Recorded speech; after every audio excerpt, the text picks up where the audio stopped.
Hello, my people. Welcome to the Score channel. It's a pleasure to be on the internets with you once again tonight. Today, we are going to be working on the IELTS. In particular, we're going to work on the IELTS Writing Part 1 and Part 2 today. So I'm going to show you guys everything you need to know to get good marks on this horribly complex writing test. I'm just kidding. It's actually not that bad. It's a little scary for people at first because especially that first task, which we're going to get into, but honestly, the writing test on the IELTS is not that difficult. And one of the things I like about it is that it gives you 60 minutes to use as you please. So you can really take your time as you practice and get to know which task is easier for you and kind of approach it with your own strategies. But what I want to focus on today is how to write these and what they're looking for when they go and give you grades. Now, for those of you who haven't taken the IELTS before, they grade each section of the test out of 9 points. So it's pretty rare. Honestly, I haven't seen anybody get 8.5 or higher on the writing portion of the test. I've worked with a lot of people, and even really, really strong writers struggle to get above 8. You know, you kind of almost have to be a native speaker or close to it to get that sort of score. But an 8 is certainly possible, and I think that if you follow some tips, it's really easy to go from like a 5.5 or a 6 to a 7 or 7.5 or maybe even an 8. And it just is all about understanding what they're looking for on the test. And I think that something that most people don't realize is that that information is public. It's not a mystery. So I'm going to break it down for you today. I'm going to show you exactly what's up and how, and then I'm going to model these. I'm going to write them for you so that you guys can see what it looks like to write a decent, response to task 1 and task 2. We'll talk about the challenges in each. So let's get into it. I want to show you guys right here the rubric for the IELTS writing tasks. I think I left the links in the description, by the way, so if you want to check those out yourself, you can. I think a lot of people don't realize that these exist, and they have a conception of what they think they should do on these tests, but they've probably never looked at this document. So I want to show you a little bit about what it says here and kind of what we're looking for. Just for the record, we're focusing on the IELTS academic because there's really no reason to take the general ed tests. So you'll notice that sometimes they have an A or a GT.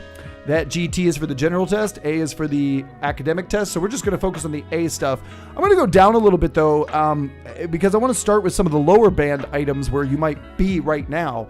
But notice that there's a few different categories here. There's task achievement. I'll zoom in on this a little bit more for you guys. Task achievement is essentially, did you do what they asked you to do? Simple as that. Coherence and cohesion. Does your work flow smoothly from one idea to the next? Is it logical? Are you using connectors to help transition from one idea to the next? Is it organized in a way that helps you explain your ideas? And then we have a lexical resource, which is essentially vocabulary. What vocabulary do you use? Do you use it correctly? Do you use, the same word over and over again? Or are you using maybe more diverse vocabulary? And finally, grammatical range and accuracy essentially is just asking about grammar. Now, a lot of people look at this and think, oh man, I have to have perfect grammar or I have to have like perfect spelling and vocabulary. No, you don't. You can look up here at the 9 band and you'll see that they say rare minor errors are just slips, little mistakes, same thing here. So you can actually get a perfect score while making small mistakes. I always encourage people to stop worrying so much about grammar and vocabulary. I think a lot of people go into the test with the mindset that they have to have those things perfect, when in reality, these items are a little more important, I think. And I'll go down a little bit to show you what I mean. I'm going to start out at the 5 because honestly, if you're at the 4, then you're struggling with the basic concept of writing. I mean, this means you didn't cover all the points in the writing task. So if you're not covering all the points in the writing task, or there's no clear progression, like no logic, I mean, that goes beyond your English level. That's a little bit more of how you understand writing. I want to start out at the 5. So the 5 starts out with this idea of generally addressing the task. If you're not very specific, then you're not going to, get a high score. Recounts detail mechanically. That means just like I just repeat what I see in the task and I don't really think about it. I don't give it some bigger meaning. Then we see over here, when we're talking about cohesion, it talks about some organization, but there's a lack of progression. There's no sort of flow to it. Maybe you're not using your connector words, your cohesive devices correctly. Maybe you're being repetitive, because you're saying the same things over and over again. Those are easy mistakes to fix, people. Limited range of vocabulary, but it's minimally adequate. So again, minimally adequate vocabulary, like bare minimum vocabulary, is good enough to get you a 5. So if your vocabulary is even decent, you'll probably be able to get a higher score. So that's why I say focus on these first 2 items before you worry about this stuff. Noticeable errors. Here's the question. Do they cause confusion for the reader? If it causes some difficulty, that's going to bring your score down. But if it does not impede communication, if it's just a little error where I go, that's okay, there's not a big deal. Same thing with grammar. If you try to use some complex structures, but you kind of mess it up, then your simple stuff is better, or you're making frequent errors that cause some difficulty, you're going to get that 5. So if your grammar and vocabulary are good enough to where you can communicate your ideas without confusing the reader at all, even if you're just using basic sentence structures, you can get a 6. The other things you're going to have to do, though, are make sure you address all the requirements of the task and that you give an overview on this first task, kind of a big picture introduction, right? We're going to show how to do that with an example in just a few minutes. Here, when we talk about cohesion, it says that we arrange information and ideas coherently. So there's a logical way to order these ideas. Maybe I go big to small, or I identify some key points and then I develop them. Cohesive devices, connectors, I'm using them effectively, but maybe it's not perfect all the time. Still, it's pretty easy to get up to this level. To get up into that 7 territory or higher, then you'll notice that we need a clear overview of trends, differences, or stages. Task 1 is going to show you some data and ask you to sort of process that data. And trends or stages, some sort of progression in the data, is what you want to look for. That's really what it takes to get up here. And that means you have to be a little bit more analytical. You can't just sit there and describe what you see. You have to go beyond that and identify some patterns or some sort of tendency in the data that they give you. Now, the organization now is logical throughout. It's, there might be some mistakes with your connectors, but it's there. I think this is actually quite easy to get to. And when it comes to vocabulary and grammar, they basically just look for variety, right? Or a sufficient range. Again, sufficient. They're not even asking for a broad range of vocabulary. They do that here at the 8 band, a wide range. So as long as you can sprinkle in some different kinds of words and you're not repeating the same basic words over and over, and you can do a couple of different grammar structures, maybe some past, present, future, maybe a conditional, you're going to be able to get into that 7 range. So I feel like a lot of people struggle to get this score in writing, but I think most of the time it's because they don't understand what the test is looking for. And this is the information you need right here. So just to talk about that 8 really quickly, again, this one is, really well done with the task. Your information is well organized. It's logical. Your cohesive connectors are excellent and they're well used. You're using paragraphs. I emphasize that a lot. Paragraphs are important. Don't underestimate those. How you order your paragraphs will have an impact on this grade as well. So that's essentially what we're looking to do with this test, is to try to cover all the requirements, do so in a logical, organized way, making use of paragraphs and different connecting words, trying to throw out some different vocabulary words here and there to diversify things. Similarly with our grammar, try to sprinkle in some structures that are a little more complex. And I'm going to make an effort to show that to you right now.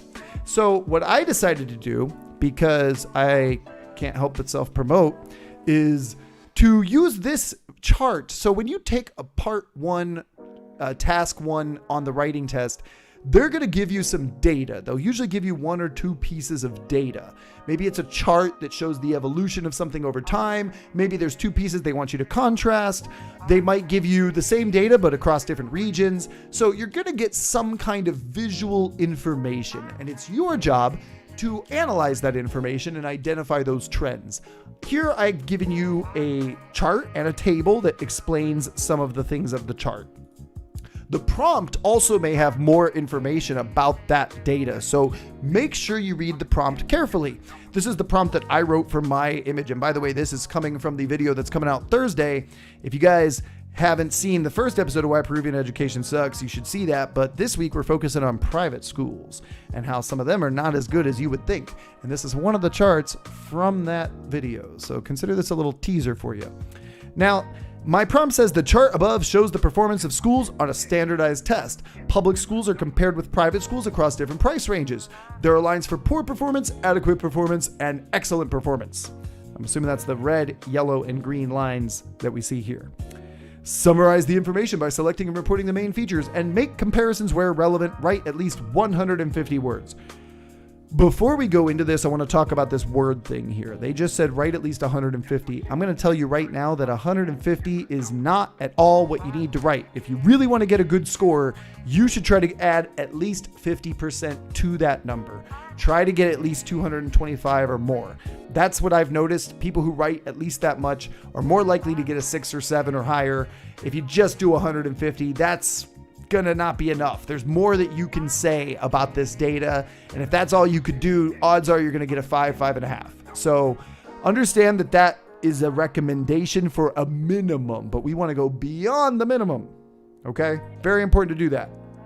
So with that in mind, I want to talk about how I'm going to approach this writing, how I'm going to handle this. So one of the things that I want to do, again, going back to my rubric, I want to try to identify trends, differences, or stages, right?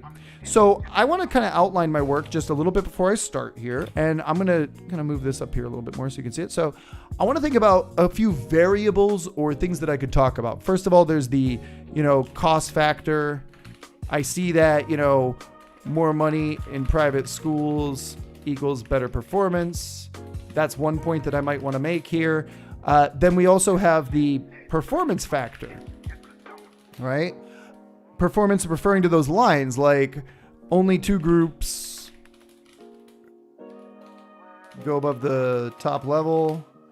The rest are kind of down here in the yellow and red levels, so that's not great. Maybe I could talk a little bit about that. So I've got the cost factor, I've got the performance factor, and so I could work on those in my writing here. I might dedicate a paragraph to each one of those to describe those trends or those differences that I'm seeing, I may also want to point out some of the differences in maybe comparing. I might try to compare a group or two. I would like to compare the public and mid-range, for example, in this case, because I think it's interesting that they both have the same scores but have very wildly different realities. So that's essentially how I'm going to approach my writing here. These are the points that I want to develop. And so it's really important for you to stop and think about those before you start writing, okay? Don't just jump right in, because that's how you screw up cohesion. If you do not plan your work, it will not be organized.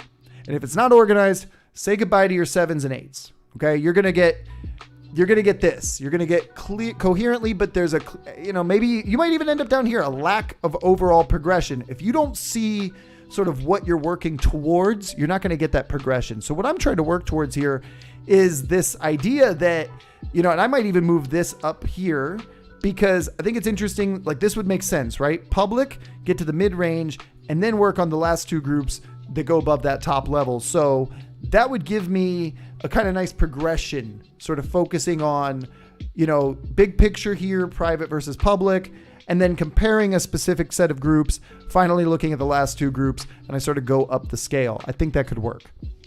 So now that I have all this stuff figured out, the other thing I want to think about is my intro. And so what I want to do here is just describe a bit of what I see in the chart and report some of those main features, and maybe try to throw out some sort of take on this. What's the what's the big takeaway, and try to present that as maybe the thesis of this argument. So we're going to start right now. I'm going to start with that introduction. So, and the introduction should not just repeat what it says here. I want to try to change that a little bit. So I'll show you what I mean.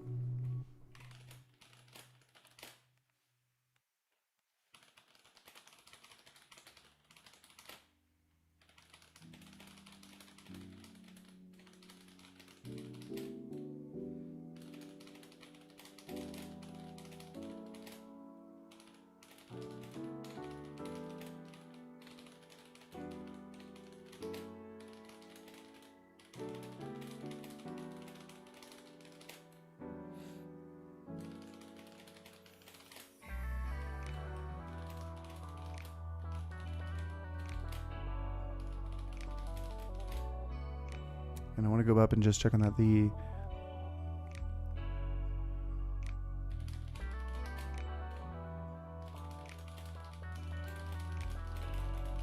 Okay, so here I'm just giving a quick overview of all of these things that I see in the chart, right? Just a real quick breakdown, like, okay, performance differences between private and public education sectors. Private schools have different performance levels, and we can see how each group performs according to the benchmarks, which are those lines on the chart. I'm trying to use a little bit of vocabulary there by saying benchmarks, for example. And again, I'm trying not to repeat myself too much. It's something that's important. I may want to go back and edit the fact that I have differences in different performances. So, you know, wildly different is like a phrase that I can't quite change on its own, but I could change this, for example, to variances. There we go. So trying to diversify my vocabulary a little bit as I go. So I want to finish this off with that sort of takeaway, right? I want to do my little description and then a takeaway, main idea. What's this main idea here?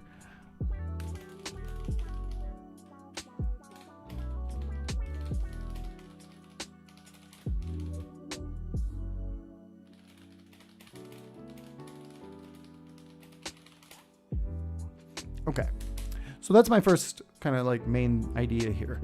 And we can go right into this. And again, this is how we build cohesion. I make this point at the end of one paragraph, and then I start the next paragraph sort of referring to that point and developing it further, right? So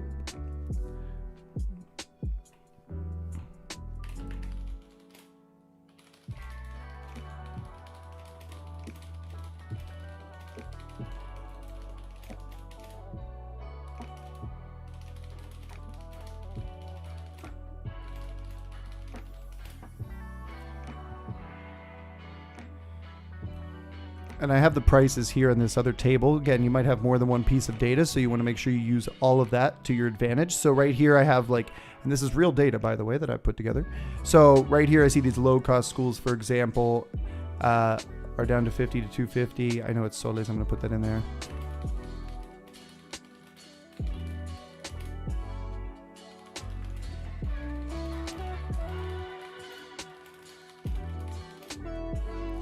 And I go up to the chart and I see it's about like halfway between. I don't have the exact number.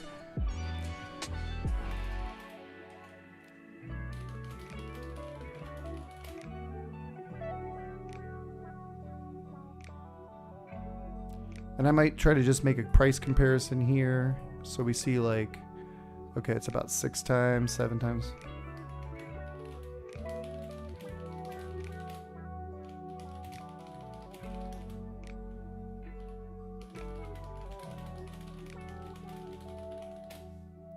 Okay.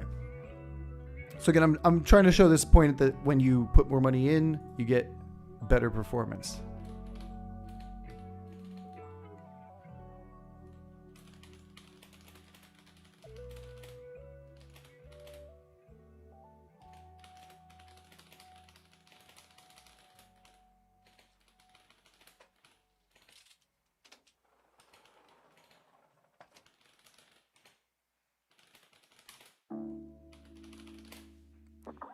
Okay, so again, I want to talk about this idea of using different, connectors. I'm saying therefore, initially, however, for instance.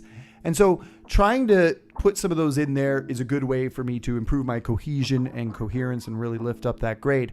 But the other thing I'm trying to do a little bit here is focus on, some of the grammar structures. For example, by adding this non-dependent clause, as we call that, comma, whose results are by far the best in the survey, I'm showing that I can use a couple of other structures here. I can add some extra information with a WH word, for instance. Most of this so far has been in present tense, but I might change that up now as I go into this next section. So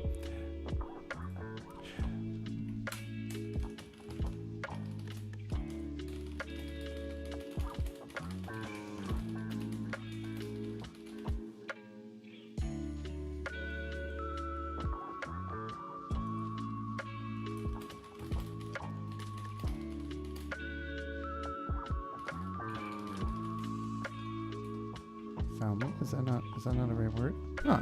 I thought that, I'm pretty sure that's right.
Okay, so again, I'm kind of trying to tease my next paragraph, right? Once we reach the final two groups, we see a significant disparity, and that's where I'm going to talk about those final two groups. So again, I've tried to sort of establish this. Okay, as we put more money, the quality improves, but still that doesn't make it better than public schools all the time. They beat the low-cost schools and also match level mid-range. I try to throw in a little would here, one would expect. I'm trying to diversify my grammar, use some different structures, right? So at this point, by the way, where are we on the word count? We are at 207. So this is exactly what you should be looking to do. You know, I typically try to aim for about 4 paragraphs. I may go 5 on this, but the last part is just to talk about those 2 groups going above the top level. And again, I want to talk about all the main features. They're not going to tell me exactly what those main features are, but one of those is clearly these performance lines on the chart. I should talk about those. If I miss those, then we're going back to this issue where maybe I miss some of the, parts of the task, right? Maybe details may be irrelevant or inaccurate, or here inadequately covers. So I want to make sure that I'm covering all the points that I can find here. And so I have price, which I've talked about. I've got the performance bars in different groups, which I've talked about. I haven't really touched on the level of performance yet. And so I have to make sure I do that before I'm done with this task. So we'll do that right now.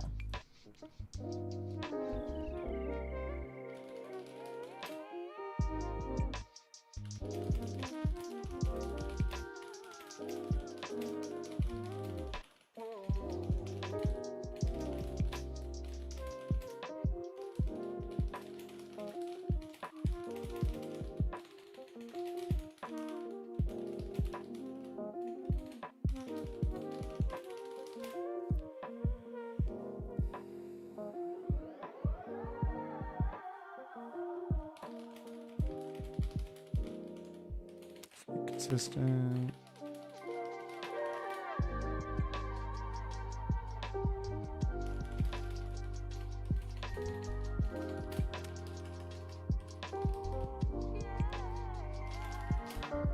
And now I'm switching to past tense, by the way, just because we're talking about a test that they took. So I think it's safe to say that this happened in the past. And since I'm talking about their specific performance and we're not talking about generalities about the groups, I think it's better to start showing off some different tenses here. So that's why I'm switching to past.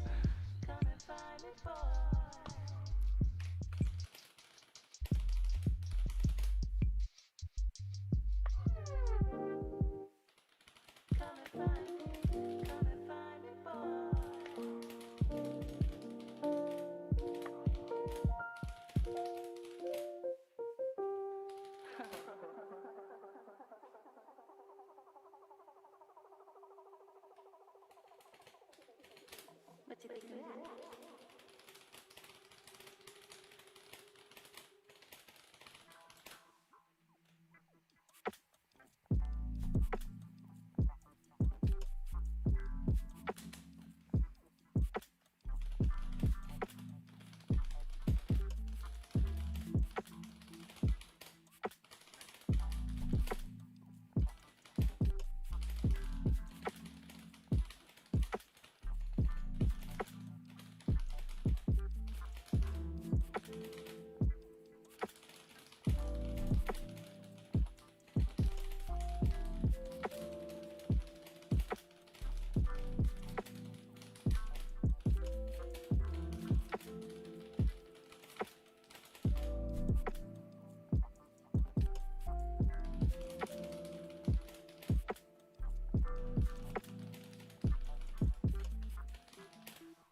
Okay, so my little conclusion here where I'm just wrapping things up.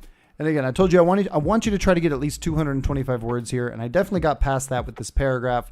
So at this point, we're just in the gravy zone. We're just getting extra words in here that matter. Because one of the things you'll notice, again, if we go back to that rubric, it says that we need like some conclusions or some sort of like, logical outcomes of these things, right? They're talking about, highlighting key features, but could be more fully extended. How can we fully extend it? Let's think to the future a little bit.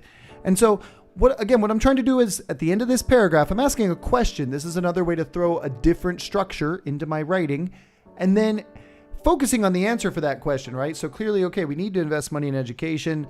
Maybe if the sector were more well-funded, I made a little mistake there. I should have probably hyphenated that.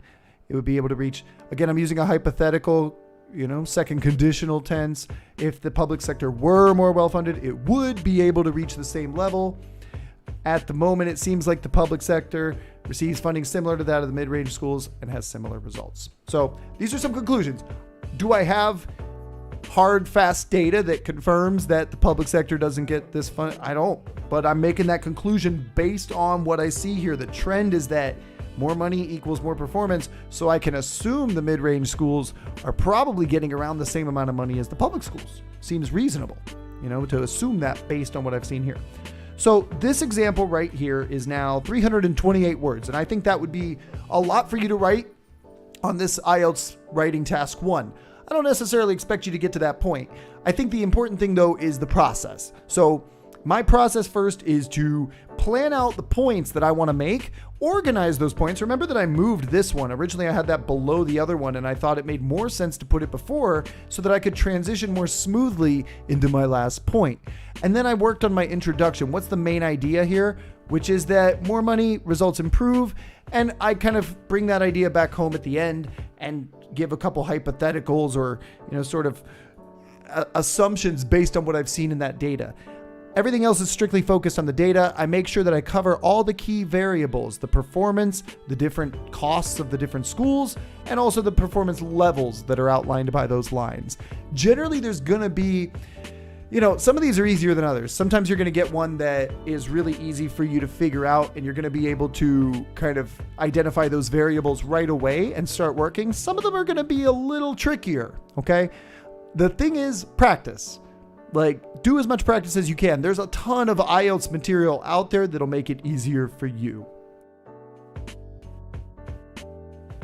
So if there's one piece of advice, it would be practice as much as you can. Fortunately, the IELTS hasn't really changed its test in like a decade, so you can find lots of old materials for these part 1 tasks. But something else I want to point out is that we shouldn't spend too much time on this task. Okay, part 1 is only 1/3 of your final grade. All right, so it's not like the TOEFL where task 1 and task 2 are equally weighted 50-50. In the IELTS, you get 1/3 of your grade from the first task and 2/3 from your second task. You get 1 hour to do both, so you really want to make sure that you have more time to work on task 2. It's going to be longer, you're going to have to think about it a little more, and it's going to be more important for your grade. So let's jump into the rubric for task 2 so you can see exactly what it's about. Okay. So the thing about task 2 is that it's going to be just an open-ended question where you can sort of pick a side or sort of choose your argument in a way. And I'm going to show you 2 different types of prompts so you can see how they phrase these. But like before, I want to show you what's on this rubric. So again, link in the description. Task response, similar to the one before, right? We talked about like task achievement. How did you respond to the task? Coherence and cohesion, same category. Are we using paragraphs? Are we using cohesive devices like connecting words, right?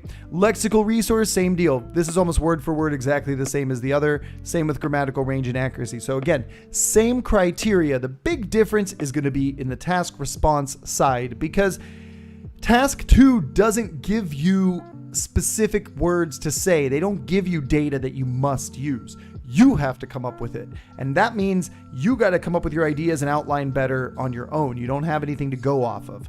So what they're looking for here is a well-developed response with relevant, extended, and supported ideas. There are 2 mistakes that I see people make with this test all the time. Number 1 is this: presents a clear position throughout the response. This is tricky on IELTS Task 2. I'm going to show you why. But all too often, I see people who are afraid to take a stand, who are afraid to say one way or the other, and they end up writing an essay that sounds very vague and very indecisive. Like, I think it depends on the situation because sometimes it can be like this and sometimes it can be like that. Don't do that. Okay? Whatever you do, pick a side and go hard. All right? But as we will see, you will have to consider other points of view. That's why it says addresses all parts of the task. So this is tricky to balance because you have to keep a clear position in your writing, but you also have to talk about the other side's point of view. So we'll talk about how you can do that effectively, right? If some parts may be more fully covered than others, that's going to bring down your grade. So make sure that you're trying to kind of balance those different points of view as you write. So that's the first big mistake, is not having a clear position. And then I think the second big mistake is not getting specific enough with your ideas. You'll see that in the 7 and 6, they say things like tendency to overgeneralize, or the ideas may lack focus. So we need to support our opinions and ideas with clear examples that we develop and really explain, So I often use a sort of pattern that I call statement support. I make a statement and I give support for it. And I make a statement and I give support for it. And so we'll see how to do that as we write this.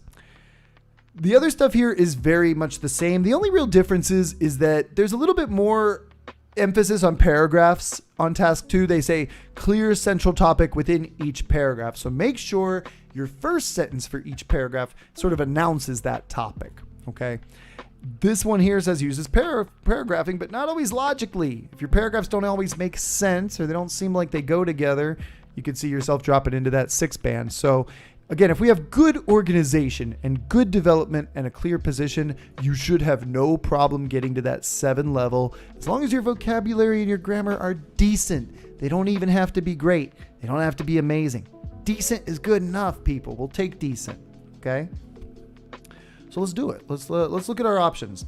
I'm going to show you guys 2 different prompts because I want you to see how they word these. Okay? These are from actual practice tests, and I want you to see how they're phrased. The first one says, many governments think that economic progress is the most important goal. Some people, however, think that other types of progress are equally important. So notice what they're doing here. They're giving you 2 choices, and they're asking you to pick one. We need a clear position. But they're also asking you to discuss both these views. So I need to make sure that I address both views. The same thing happens in the second prompt, but the difference with the second prompt is kind of like the way it's phrased is a little sneakier, but it's the same basic thing, okay? Some people claim that not enough of the waste from homes is recycled. They say that the only way to increase recycling is for governments to make it a legal requirement. To what extent do you think laws are needed to make people recycle more of their waste? So notice that this one says, to what extent? If I imagine the question on a spectrum, right? No is we don't need any laws to make people recycle. And the extreme is like we need death penalty for people who don't recycle. Like we need super strict laws with heavy fines and punishments. And like that would be the other extreme, right? So when you see that to what extent, immediately plan your spectrum. What are the 2 extremes? Where do you want to land? All right. And you can present your essay that way. You can present your essay by looking at the 2 extremes and then landing somewhere in the middle if you want. But again, it's very important that you don't sound like you're contradicting yourself or that you don't have a clear position. So you can explore that gray area between the 2 extremes, but I think it's important to make sure that your position is clear. Don't make it seem like you're not sure.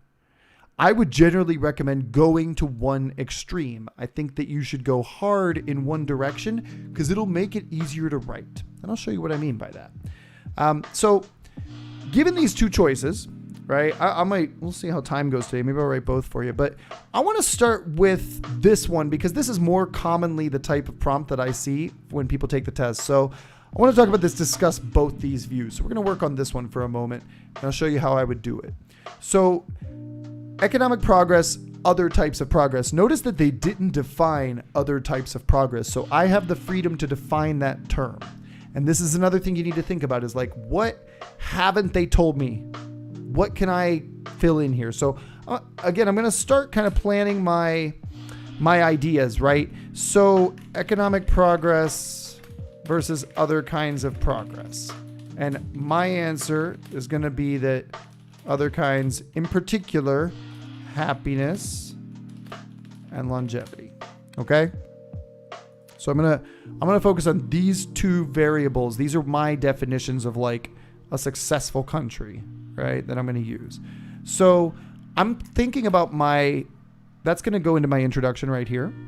And then I want to think about my body paragraphs. So I typically recommend a 5-paragraph structure.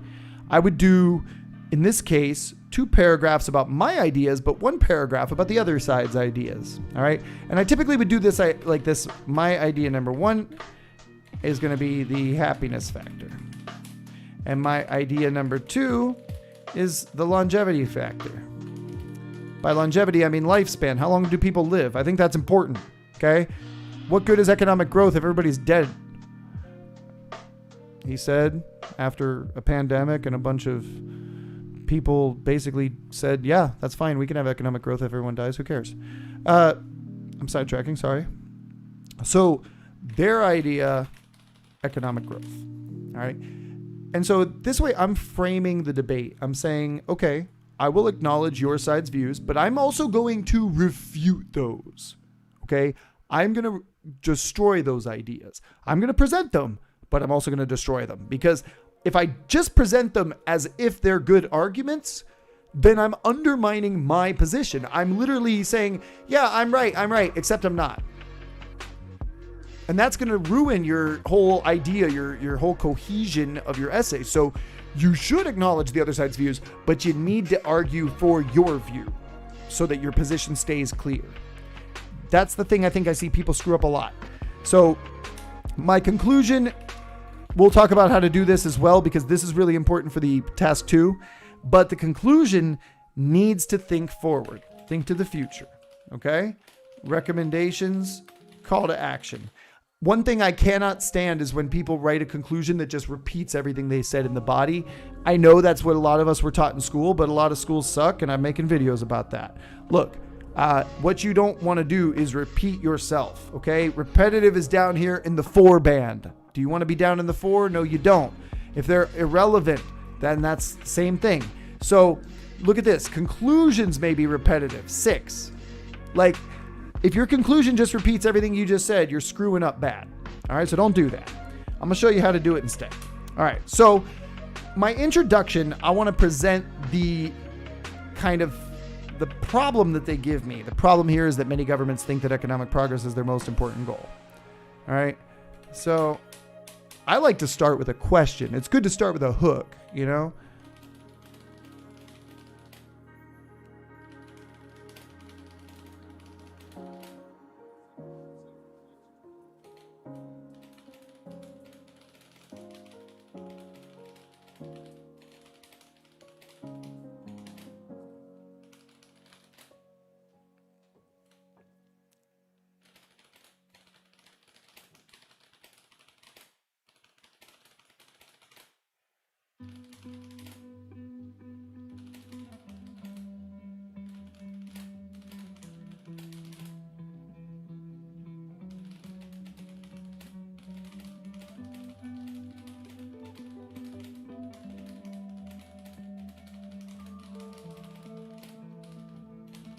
Okay, so this is my introduction that I just whipped up here, and I want to show you why I think this works.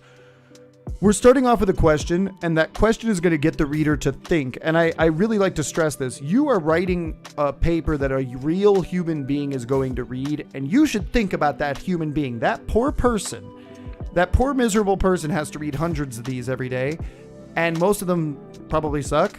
And honestly, few of them engage the reader, you know, and I get it. You're taking a test, you're stressed, you're thinking about, you know, just getting a good score, but remember that there's a person that grades this, and people, no matter how hard they try to follow these rubrics, people are subjective creatures, okay?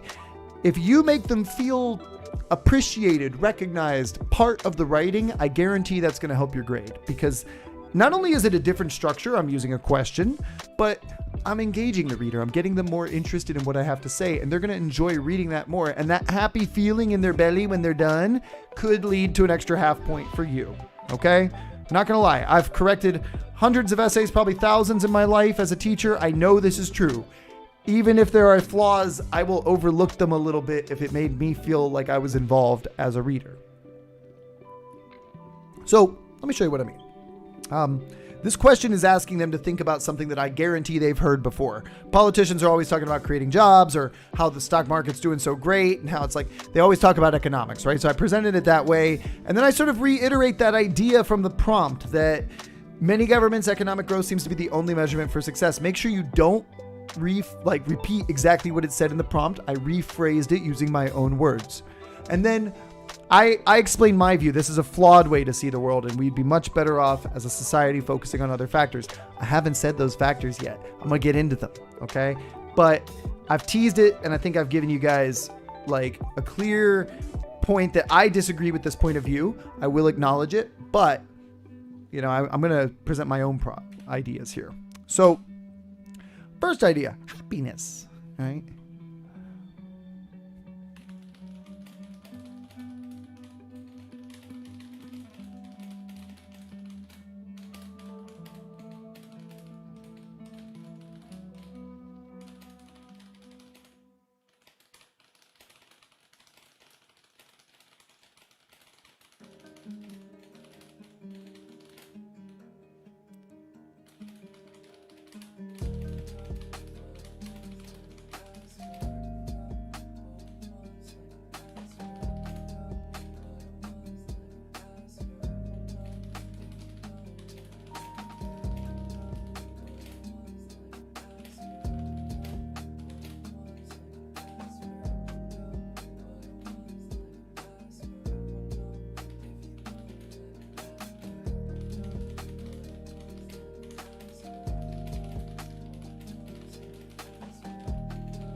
All right, so I've just whipped up this sort of example about why happiness is more valuable than economic growth. And so I start out with this statement, right? Again, first sentence really needs to drive home what this paragraph is going to be about. It's going to be about being happy, right? So I need to make an argument for why happiness is more valuable than economic growth from the perspective of like, which is better for governments, right? So I use this logical question to sort of get people thinking about it first. If governments are supposed to represent the people, shouldn't they also represent our goals? And I've made the point that our goal is to be happy, right? Everybody wants to be happy. So why aren't they trying to make us happy, right? Our happiness ought to be paramount, ought to be the most important thing for politicians. And then I go into some more details about this, right? I point out some examples of countries like Finland or Denmark as the happiest countries on earth and that their needs are met by the government. Meanwhile, contrast, countries that focus more on economic growth, we find many of their citizens struggle to pay for basic necessities like healthcare in the United States. So I've used examples. I've contrasted those examples, right? I'm using my logical connectors like meanwhile, right? I'm using some different structures like, using shouldn't and ought to be. I'm trying to, and again, my comma which trick that I showed you just a few minutes ago. So I'm trying to link my ideas clearly, and I'm trying to use these, again, statement, support. Statement, support. So this is, sort of statement here, support. I'm using that same back and forth pattern of statement and support to get this paragraph developed. And I think this is a pretty well developed paragraph right now. I'm probably going to leave this and keep working on the next ones. We'll go back and see how much we have and if we need to add more. So longevity factor is number 2.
So at this point, I got a little bit of data on, I'm going with Japan here as my example, right? They've got one of the longest life expectancies. It's one where we've seen significant investments in clean public transportation, reduce pollution, medical care for elderly people, and campaigns to encourage people to exercise and eat healthily. So again, my statement's important, right? I'm trying to say here that, okay, I know the lifespan is something that you can look at with a lot of factors, but what the government does has an impact, right?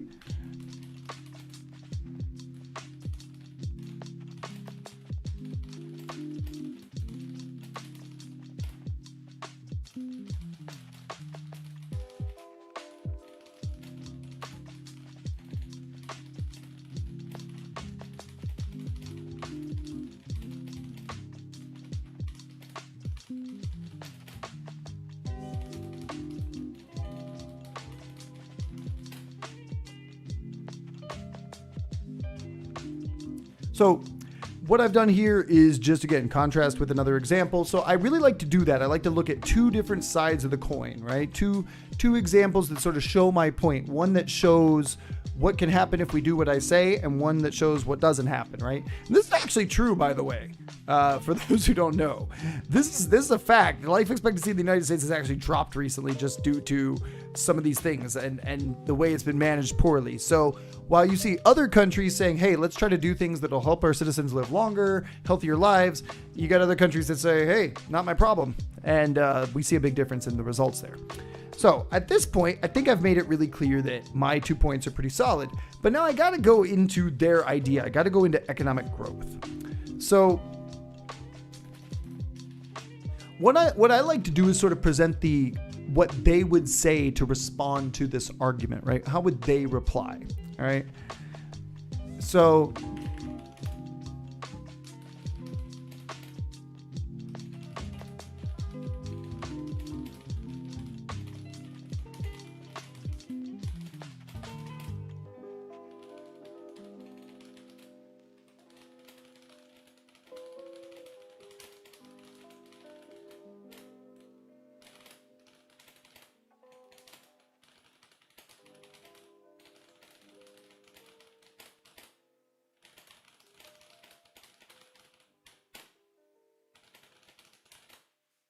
okay, so I'm presenting their argument, and I'm going to acknowledge it a little bit. I want to give them a little bit.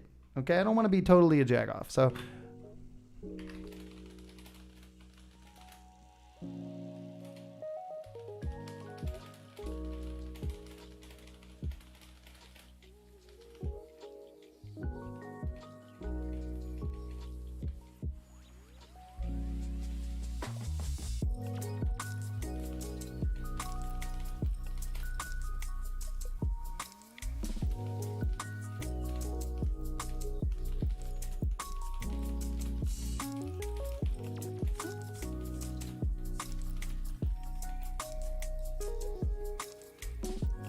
So I'm going to acknowledge one little point, and I'm going to do this to make that point transition a little better.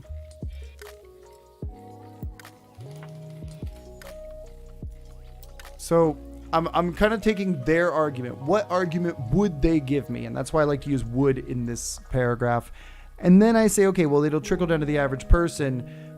And of course, okay, yeah, people need good jobs to pay them good money. I get that. But here's my contrast. Economic growth does not affect everyone equally. Okay, I'm going to kind of hit that point. So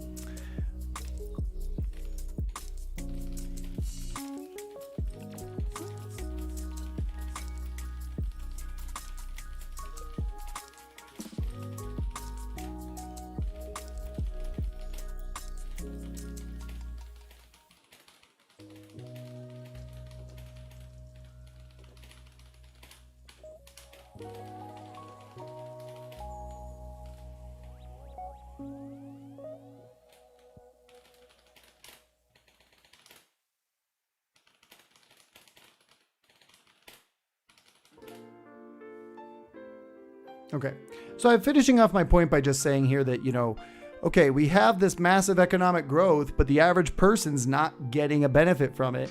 Instead, we see billionaires like Jeff Bezos and Elon Musk getting massive fortunes, and that's not a good thing. I know that some people like to think that billionaires are a good thing, but it's not, okay? I'm not trying to become one either.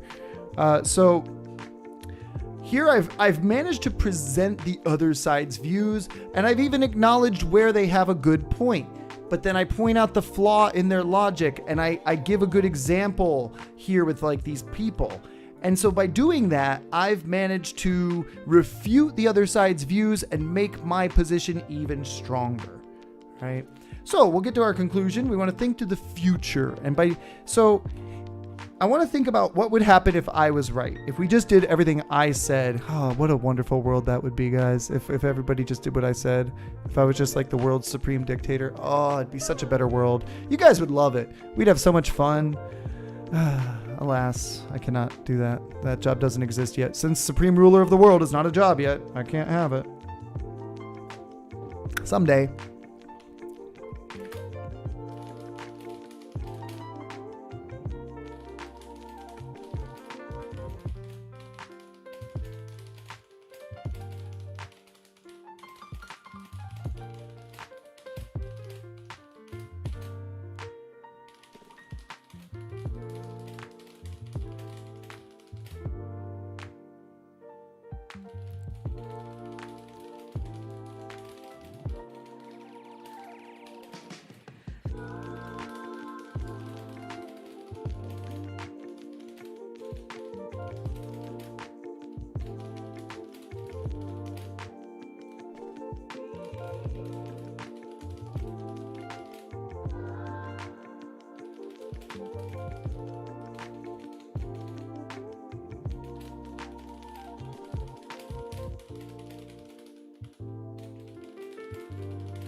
Okay, so the two things I try to do are look to the future and imagine what would change if my idea is correct. So I like to do an if statement. If countries focused on individual outcomes rather than dollars and cents, we'd see a better quality of living for everyone. And those people who were previously struggling to survive could instead contribute more meaningfully to the economy, right? So we get our economic growth by doing my thing. And perhaps they feel secure enough to start a business or invent a new product or service. I'm hypothesizing. Yeah. And I finish off with a strong statement and a call to action. To do a call to action, you want to start a sentence with a verb that commands the reader to do something. If you do this, I guarantee you're going to finish your essay way stronger. Okay, the person reading this is going to be like, oh man, damn, that was impressive. And they're going to walk away feeling a sensation of like, this was a really good essay. And they're going to give you a good grade. Because this right here is something few people do. It's a tried and true strategy in marketing. And I know because I write a lot of content for marketing. And it's something that works really well, I think, on these tests as well. Like when you give the reader a piece of advice or an instruction, they will keep thinking about it, and that's going to have an impact on them overall. So, how many words did I write? I wrote 465. Dang, man. Now, they said at least 250. I say at least slap another 50% on top of that. That would be, 375 would be ideal. At 460, I think I've done a really, really good job here, and, I've done it all in about an hour. So, yay for me. Obviously, got some native speaker advantages and such, and there's probably some things I could clean up in here in terms of like diversifying my vocabulary in some cases. But again, I want you to focus on how we've approached this. We take a look at that prompt and we identify a couple of reasons that we're going to develop. And we also make sure to cover their idea, but we refute it, finish off with some thinking about the future, and give a recommendation or call to action so that it's perfectly clear that the reader can do something about this. I start off by making my position really clear. I present the issue, the debate, make my position super clear, and I stick to it throughout the entire essay. If you do this, my people, I can guarantee that it's going to bring your grading grades up. All right. Maybe you're not as fast of a writer. Maybe it takes you longer to put these ideas together. That's fine. But make sure you're doing these things. This little bit of preliminary work makes this so much more cohesive and so much easier to write. By planning this, I never had a moment in the middle of this where I was like, what do I do now? Never had that moment because I outlined my work and I was able to plan what I wanted to say and it came out well. So So that, my people, is everything you need to know for the IELTS Writing Workshop. I just want to say, first of all, thank you for watching if you've been here. And if you got any questions about how to handle the rest of the test, next week I'm going to be uploading a video about the IELTS, like a full-blown IELTS explainer covering each of the parts and really going into what kind of exercises are on them and what you can expect to see. So check that out when you get a chance. And if you need some help, you can go to prepwithscore.com and tell us what you need, because we've been doing IELTS classes. We're actually doing a little like Christmas sale right now for IELTS classes. We're virtual, so it doesn't matter where you are in the world. If you need some help with your IELTS classes, we got teachers who are just sitting here ready to go. Like, they're eager to help you out, okay? I've shown them everything I know. And of course, we're giving this information out to you guys for free because we love you and we want you to have a good time and get a good score, because a test should not be the thing that stands between you and success. All right. So I will see you guys next week. Thank you for watching the Score Channel. Have a good night.